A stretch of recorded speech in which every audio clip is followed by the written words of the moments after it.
ગુજરાતને લઈને હવામાન વિભાગની આગાહી આગામી 7 દિવસ વરસાદની આગાહી કરાઈ છે। આજે પંચમહાલ, છોટાઉદેપુર, નર્મદામાં યલો એલર્ટ અપાયું છે।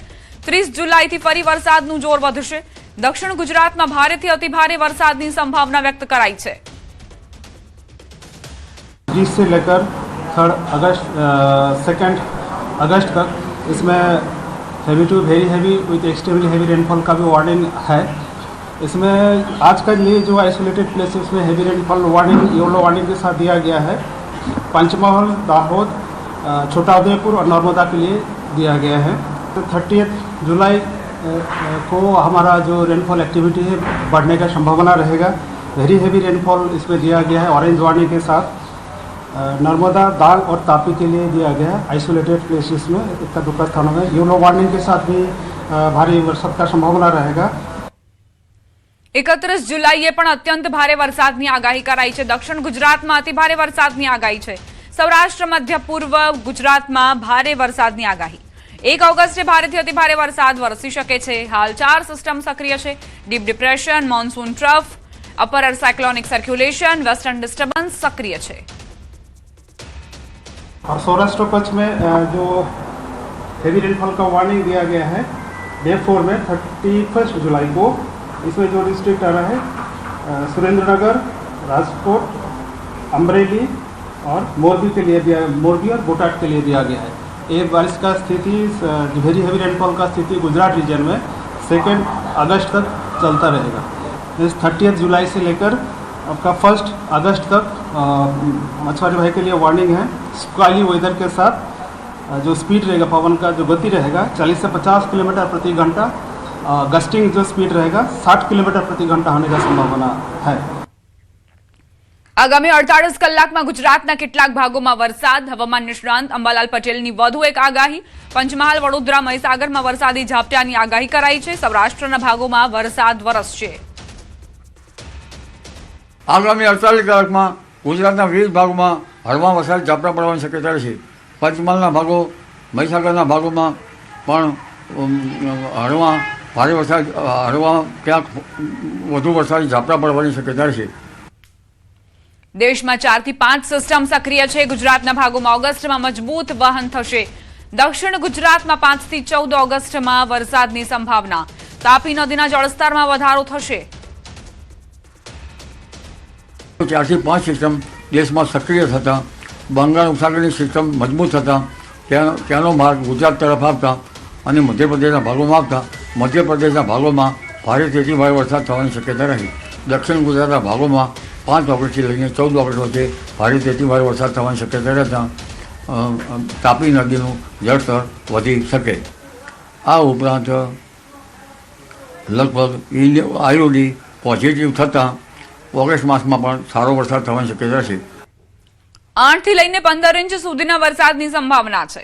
કેટલાક વિસ્તારમાં 20 ઇંચ વરસાદની શક્યતા છે। ઓગસ્ટ માસ ગુજરાત માટે સારું રહેશે। કેટલાક ભાગમાં 4 ઇંચ, 8 ઇંચ, 10 ઇંચ, તો ક્યાંક કુલ મળીને 20 ઇંચ વરસાદ પર ખાબકી શકવાની શક્યતા રહેશે। એટલે એક પછી એક સિસ્ટમો આવતા ગુજરાતમાં ઓગસ્ટ માસમાં પણ સારો વરસાદ થવાની શક્યતા રહેશે। વચ્ચે ક્યાંક વરસાદી બ્રેક આવે ત્યારે પિયત વ્યવસ્થાપન કરવું સારું રહે। બંગાળની ખાડીમાં સક્રિય થયેલું ડિપ્રેશન હવે ગુજરાત તરફ આગળ વધી રહ્યું છે, જેના કારણે રાજ્યમાં ભારે વરસાદની સ્થિતિ સર્જાવાની શક્યતા છે। હવામાન નિષ્ણાંતોના અનુમાન મુજબ 31 જુલાઈ અને 1 ઓગસ્ટ દરમિયાન ગુજરાતના અનેક વિસ્તારોમાં ભારેથી અતિભારે વરસાદ વરસી શકે છે। 1 ઓગસ્ટે કેટલાક વિસ્તારોમાં 10 થી 12 ઇંચ સુધી વરસાદ પડવાની સંભાવના। આવનારા દિવસોમાં એટલે 30, 31, પહેલી ને બીજી એટલે 30 તારીખે એ સિસ્ટમ આપણા ગુજરાત તરફ પ્રયાણ કરશે અને 31 તારીખથી એની જે બી અસર જે શરૂઆત થશે એટલે સૌ પ્રથમ 31મી જુલાઈના આપણને પંચમહાલ, દાહોદ, પછી દક્ષિણ ગુજરાતના વિસ્તારો, મધ્ય ગુજરાતના વિસ્તારો અને ઉત્તર ગુજરાત વિસ્તારોમાં વરસાદની શરૂઆત થઈ જશે। પહેલા દિવસથી ભારે વરસાદ નહીં થાય, બટ 31મી જુલાઈમાં ભારે વરસાદ થવાની સંભાવના પંચમહાલ ડિસ્ટ્રિક્ટ અને દક્ષિણ ગુજરાતમાં છે। 1 ઓગસ્ટ એ આપણા આખા ગુજરાત માટે કહેવાય કે પાછું જે હમણાં આપણે લાસ્ટ વીકમાં જે જોયું એવી મતલબ સ્થિતિ પૂરી ગુજરાતની અંદર બની શકે તેમ છે. કારણ કે આ જે સિસ્ટમ ડિપ્રેશન જે છે એટલું સક્રિય છે અને એટલું એક્ટિવ છે કે જેની અંદર આપણે ગુજરાતના તમામ જિલ્લાઓ તમામ તાલુકામાં વરસાદ જોવા મળશે. જે પણ તાલુકા બાકી રહી ગયા છે, જે પણ જિલ્લા બાકી રહી ગયા છે, એમાં પણ આપણે વરસાદ જોવા મળશે. 1 ઓગસ્ટે કેટલાક વિસ્તારોમાં 10 થી 12 ઇંચ સુધી વરસાદ પડવાની શક્યતા છે અને સમગ્ર રાજ્યમાં સાર્વત્રિક વરસાદની આગાહી કરાઈ છે. અમદાવાદમાં પણ 31 જુલાઈ અને 1 ઓગસ્ટે ભારેથી અતિભારે વરસાદ પડી શકે છે. દક્ષિણ ગુજરાતમાં ફરી ભારે વરસાદ તબાહી મચાવી શકે છે. સૌરાષ્ટ્રને પણ બીજો રાઉન્ડ ધમરોડી શકે છે. તાલુકા અને જિલ્લા વાઇઝ વાત કરીએ કે કેટલો વરસાદ પડશે તો આપણે 1 ઓગસ્ટમાં સૌથી વધારે જે ડેન્જર ઝોનની અંદર છે એ દક્ષિણ ગુજરાતના તમામ વિસ્તારમાં સુરત છે, વાપી છે, વલસાડ છે, નવસારી છે. મધ્ય ગુજરાતમાં અમદાવાદ, આણંદ, ખેડા, ગાંધીનગર એ પણ છે અને ઉત્તર ગુજરાતમાં કહેવાય મહેસાણા છે, પાટણ છે, બનાસકાંઠા, સાબરકાંઠા છે.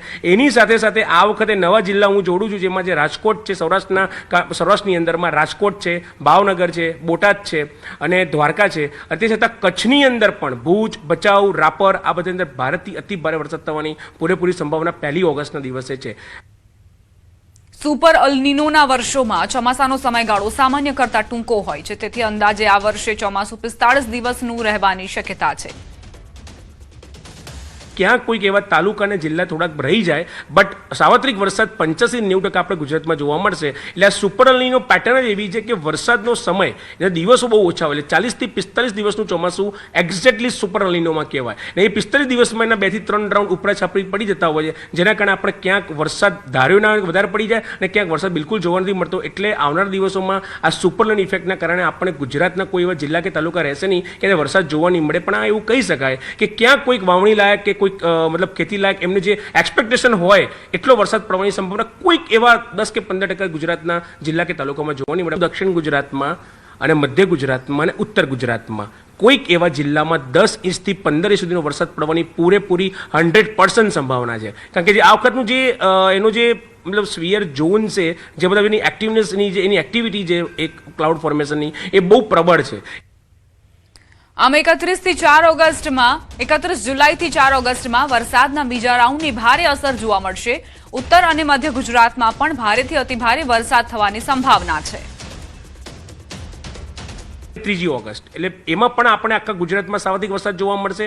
પણ ક્યાંક કોઈક જગ્યાએ અમુક જિલ્લાને બાદ કરીને ભારે વરસાદ જોવા મળશે. બાકીના જિલ્લાઓમાં આપણે છૂટાછવાયા વરસાદ જોવા મળશે. 3 ઓગસ્ટ ને 4 ઓગસ્ટે આનું થોડું જે જોર છે વરસાદનું એ ઘટી જશે. પણ ઇન શોર્ટ એવું કહેવાય કે 31 જુલાઈથી 4 ઓગસ્ટ આપણા ગુજરાતમાં સાર્વત્રિક વરસાદનો નવો રાઉન્ડ જોવા મળશે. આણંદ જિલ્લાના તારાપુર તાલુકામાં સતત 3 દિવસથી ભારે વરસાદ વરસતા જનજીવન પ્રભાવિત બન્યું છે. છેલ્લા 3 દિવસમાં 20 ઇંચથી વધુ વરસાદ નોંધાયો છે. તાલુકાના અનેક ગ્રામ્ય વિસ્તારોમાં વરસાદી પાણી ભરાઈ ગયા છે. તારાપુર શહેરથી ભાલ વિસ્તારના ગામોનો વાહન વ્યવહાર ખોરવાયો છે. મોટી ચોકડીથી ચાંગડા, ખડા, દુગારી, કાનાવાડા અને મોટા કલોદરા તરફ જતા રસ્તા પર હજુ પણ અંદાજે 2 ફૂટ પાણી ભરાયેલા છે, જેના કારણે વાહન ચાલકો ભારે હાલાકી ભોગવી રહ્યા છે. ભાલ વિસ્તારના ખેતરો જળબંબાકાર બન્યા છે. વરસાદી પાણીમાં ડાંગરનું ધરું ડૂબી જતા ખેડૂતો ચિંતાગ્રસ્ત થયા છે.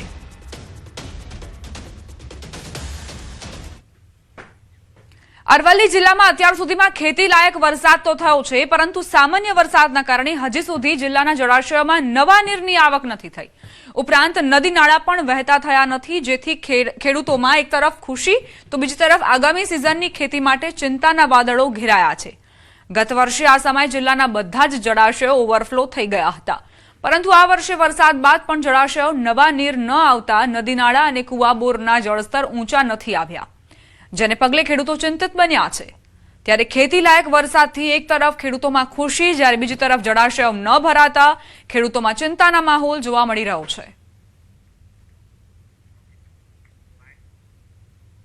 શિયાળુ પાક માટે જે ડેમો, મેસવો ડેમ છે, માજુમ ડેમ છે, એ ફૂલ નહીં ભરાય અને નદી વહેતી નહીં થાય તો